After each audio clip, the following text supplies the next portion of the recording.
Okay, so now that we know about conditional statements and we know about hypothesis and conclusions and notation. So if we have a conditional statement, if P then Q, right? Hypothesis, conclusion. And we have another one that's if Q then say R, okay?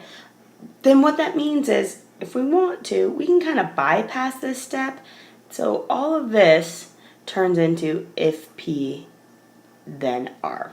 So let me give you sort of a real example of this. If you go to Garrison for school, then you are a girl. Let's just ignore the preschool for now. If you are a girl, then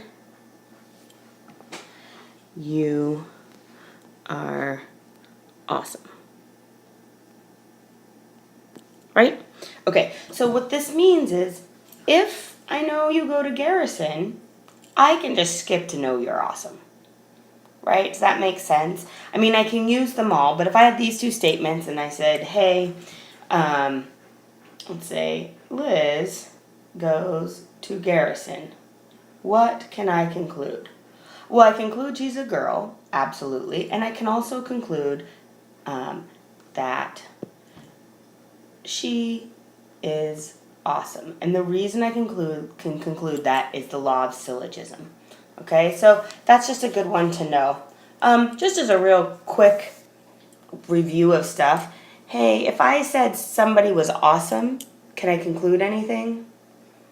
And the answer is no, I cannot conclude anything because the converse of these statements are not true, right?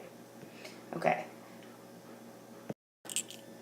Okay, so another law we have is the law of detachment. And the law of detachment is actually so simple it can be difficult.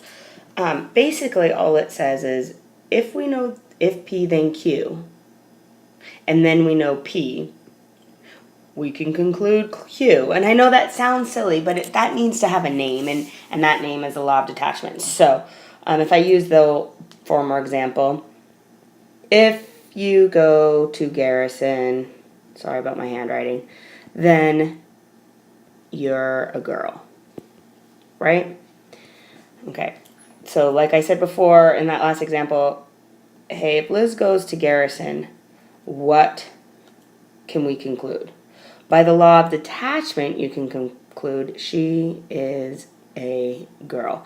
And I get that that's a silly rule, and again, so simple, it almost is hard. So after this video, you should know the law of syllogism and the law of detachment and get some practice, and we'll get you some practice on it.